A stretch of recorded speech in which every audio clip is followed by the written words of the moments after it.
प्रवसन के प्रकार। प्रवसन मुख्यतः एक देश या एक महाद्वीप से दूसरे देशों में या एक ही देश के विभिन्न क्षेत्रों के मध्य होता है। इस आधार पर इसे दो भागों में बांटा गया है, अंतर्राष्ट्रीय प्रवसन और आंतरिक प्रवसन। अंतर्राष्ट्रीय प्रवसन में विश्व में एक महाद्वीप से दूसरे महाद्वीप में या एक देश से दूसरे देश में लोगों के होने वाले प्रवसन को अंतर्राष्ट्रीय प्रवसन कहते हैं। लोगों का अंतर्राष्ट्रीय स्तर पर स्थानांतरण अधिकतर आर्थिक, सामाजिक, राजनीतिक एवं स्थानीय कारणों, धार्मिक कारणों से हुआ है।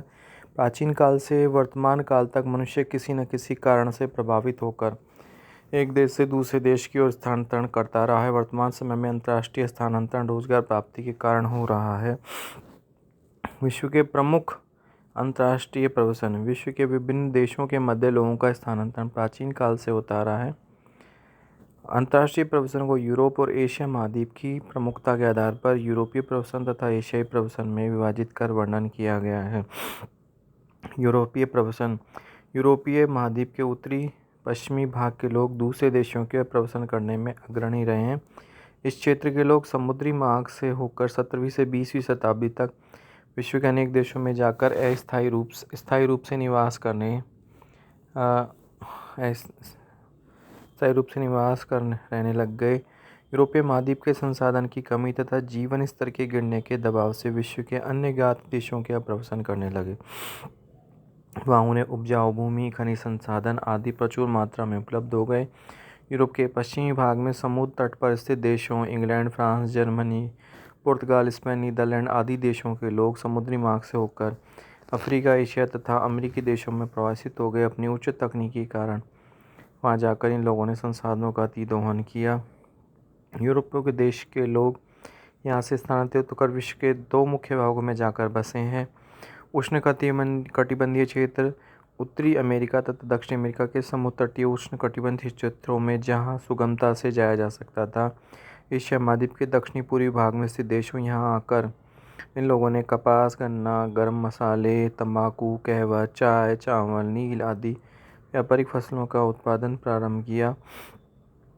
इन बागानों पर मजदूरी करवाने के लिए यूरोपीय लोग अन्य देशों से बंधुआ मजदूर पकड़कर लाते थे। शीतोष्ण कटिबंधीय क्षेत्र।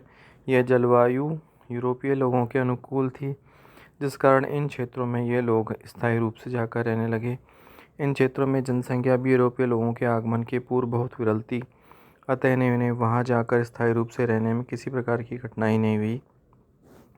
उत्तरी अमेरिका के संयुक्त राज्य, कनाडा, दक्षिण अफ्रीका, ऑस्ट्रेलिया, न्यूजीलैंड आदि शीतोष्ण कटिबंध में स्थित देशों में इन लोगों की संख्या अधिकतम पाई जाती है।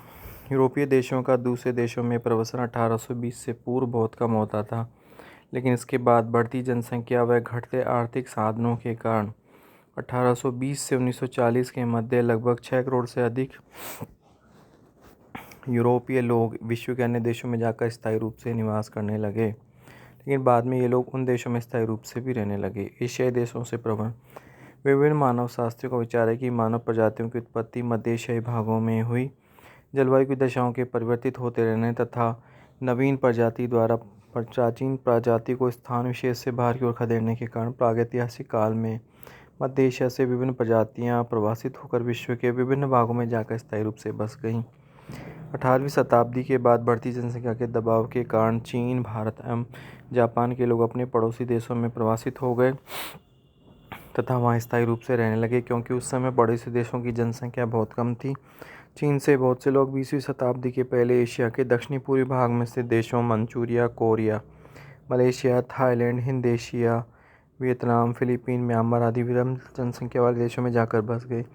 इसके अतिरिक्त चीनी लोग अमेरिका, अफ्रीका देशों में भी जाकर स्थायी रूप से रहने लगे। भारत से लोगों का समीपवर्ती देशों में प्राचीन काल में अपने धार्मिक उपदेशों के प्रचार के लिए कई लोग स्थानांतरित करके गए। बौद्ध धर्म का प्रचार प्रसार करने के लिए बौद्ध भिक्षु प्राचीन काल में Myanmar, Sri Lanka, Malaysia, Hind Asia आदि देशों में प्रवसन कर गए। भारत पर अंग्रेजों के शासनकाल के समय अंग्रेजों ने अपने कृषि बागानों पर मजदूरी करवाने हेतु भारतीय लोगों को दक्षिण अफ्रीका, मॉरिशस, फिजी भेजा, जो वहाँ के स्थायी निवासी के रूप में रह गए। अंतर्देशीय या आंतरिक प्रवसन। एक ही देश के विभिन्न राज्यों या प्रदेशों के मध्य लोगों के एक स्थान से दूसरे स्थान की ओर होने वाले प्रवासन को आंतरिक प्रवासन कहा जाता है। आंतरिक प्रवासन मुख्यतः एक राज्य प्रांत से दूसरे प्रांत की ओर हो सकता है, जिसे अंतर प्रांतीय प्रवासन कहते हैं। इसके अतिरिक्त एक ही प्रांत या राज्य में एक जिला या जनपद से दूसरे जिला या जनपद के मध्य हो सकता है। इसे स्थानीय प्रवासन कहते हैं। आंतरिक प्रवासन को दो भागों में बांटा जा सकता है। अंतर प्रांतीय प्रवासन एक ही देश के विभिन्न भागों के मध्य इस प्रकार का प्रवासन होता है। भारत में स्वतंत्रता प्राप्ति के बाद एक राज्य से दूसरे राज्य के मध्य, जैसे उत्तर प्रदेश तथा हरियाणा से कई लोग दिल्ली आकर बस गए हैं। राजस्थान से बहुत से लोग महाराष्ट्र, गुजरात आदि राज्यों में जाकर बस गए हैं। संयुक्त राज्य अमेरिका में सर्वप्रथम लोग पूर्वी प्रांतों में रहते थे, लेकिन धीरे धीरे यातायात सुविधाओं तथा जनसंख्या दबाव के कारण यहाँ के लोग पश्चिमी प्रांतियों की ओर निवास कर गए हैं। वहाँ औद्योगिक एवं कृषि क्रियाओं की उन्नत दशाओं के कारण वर्तमान समय में भी पूर्वी भाग से लोग पश्चिम की ओर स्थानांतरण कर रहे हैं। यूरोप में 1917 की क्रांति के बाद रूसी लोग पूर्वी एवं पश्चिमी भाग से साइबेरिया के कृषि फार्मों में जाकर बस गए हैं। रूसी सरकार ने भी अपने लोगों को जनसंख्या के दबाव के कारण साइबेरिया कृषि फार्मों में बसाने में योगदान दिया है। अतः विश्व के लगभग प्रत्येक देशों में लोग एक प्रांत से दूसरे प्रांत की ओर व्यापार, उद्योग, कृषि, खनिज आदि में मजदूरी करने के उद्देश्य से स्थानांतरित होते रहते हैं। स्थानीय प्रवासन में लोगों का स्थानांतरण देश में एक ही प्रांत के विभिन्न जनपदों के मध्य होता है। ग्रामीण लोग शहरों में मजदूरी के लिए या उच्च शिक्षा प्राप्त करने के लिए जाते रहते हैं। इसे भी स्थानीय प्रवासन ही कहा जाता है। स्थानीय प्रवासन एक ग्राम से नगर की ओर या नगर से ग्राम की ओर हो सकता है। वर्तमान समय में ग्रामीण क्षेत्रों में चिकित्सा, उच्च शिक्षा तथा रोजगार के साधनों की कमी पाई जाती है।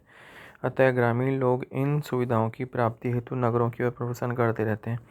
नगरों में मिलने वाली विभिन्न सुविधाएं भी ग्रामीण लोगों को आकर्षित करती रहती हैं। नगरों में उद्योग, व्यापार, यातायात के साधनों की सुविधा, शिक्षा, चिकित्सा, मनोरंजन सुविधाओं का मिलना आदि नगरीय विशेषताएं ग्रामीणों को नगरों की ओर स्थानांतरण के लिए आकर्षित करती